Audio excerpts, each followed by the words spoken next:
जय श्री राधे जय श्री कृष्णा। माघ मास चल रहा है, ये तो हम सबको पता है कि कुंभ का पर्व भी चल रहा है, महाकुंभ चल रहा है, महास्नान चल रहा है। तो ऐसे में हर दिन माघ का जो होता है एक त्यौहार, एक पर्व के समान होता है और ये भगवान श्री हरि को अति प्रिय होते हैं। जय श्री राधे जय श्री कृष्णा। गृहिणी चैनल पे आप सबका बहुत बहुत स्वागत है। तो हम लोग के माघ मास से संबंधित कथाओं का श्रवण कर रहे हैं, क्योंकि भगवान श्री जी भी कहते हैं किसी भी कथा को आधा अधूरा नहीं सुनना चाहिए।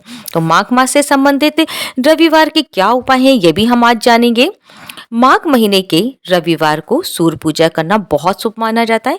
इस दिन सूर्य को जल चढ़ाने से घर परिवार में सुख शांति समृद्धि का आशीर्वाद बना रहता है। माघ महीने के रविवार को उपाय करने से मनोकामना पूरी होती है।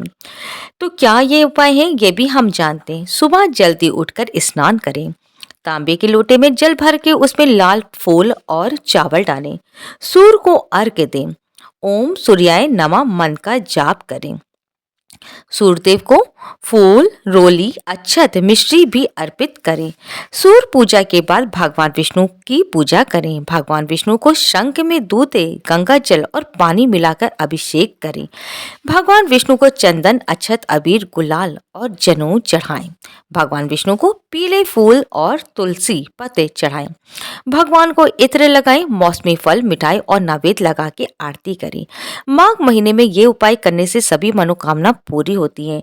दुर्गा सप्तशती का प्रतिदिन पाठ करें, सत चंडी यज्ञ करें, गौ माता को प्रतिदिन भोजन करवाएं और पाल करें। जय श्री राधे जय श्री कृष्णा। ये छोटे छोटे उपाय करने से हमारे जीवन में परिवर्तन आता है, हमारी राशि में सुख शांति समृद्धि बने रहते हैं और सारे ग्रहों की स्थिति सही बनी रहती है।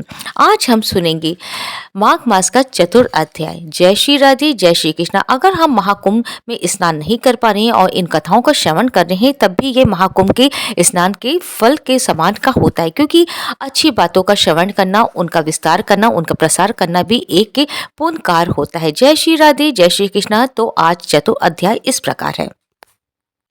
श्री वशिष्ठ जी कहने लगी, हे राजन, अब मैं माँ के उस महात्मा को कहता हूँ जो कर्तवीर के पूछने में दत्तात्रेय ने कहा था, जिस समय साक्षात विष्णु के रूप में श्री दत्तात्रेय सत्य पर्वत पर रहते थे, तब भी महिष्मती के राजा सहस्त्रार्जुन ने उनसे पूछा कि हे योगियों में श्रेष्ठ दत्तात्रेय जी, मैंने सब धर्म को सुने, अब आप कृपा करके मुझे माघ मास का महत्व कहिए। तब दत्तात्रेय जी बोले, जो नारद जी से ब्रह्मा जी ने कहा था वही माघ महात्मा मैं तुमसे कहता हूँ। इस कर्म भूमि भारत में जन्म लेके जिसने माघ स्नान नहीं किया, उसका जन्म निष्फल गया। भगवान की प्रसन्नता, पापों के नाश और स्वर्ग की प्राप्ति के लिए माघ स्नान अवश्य करना चाहिए। यदि पुष्ट व शुद्ध शरीर माघ स्नान के बिना ही रह जाए तो इसकी रक्षा करने से क्या लाभ है।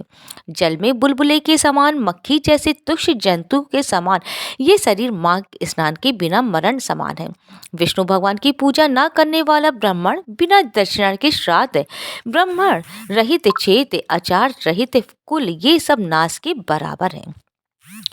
गर्व से धर्म का, क्रोध से तप का, गुरुजनों की सेवा न करने से स्त्री तथा ब्रह्मचारी बिना जली अग्नि के हवन और बिना साक्षी के मुक्ति का नाश हो जाता है। जीविका के लिए कहने वाली कथा, अपने ही लिए बनाए हुए भोजन की क्रिया, शूद्र से भिक्षा लेके किया हुआ यज्ञ तथा कंजूस का धन, ये सब नाश के कारण है।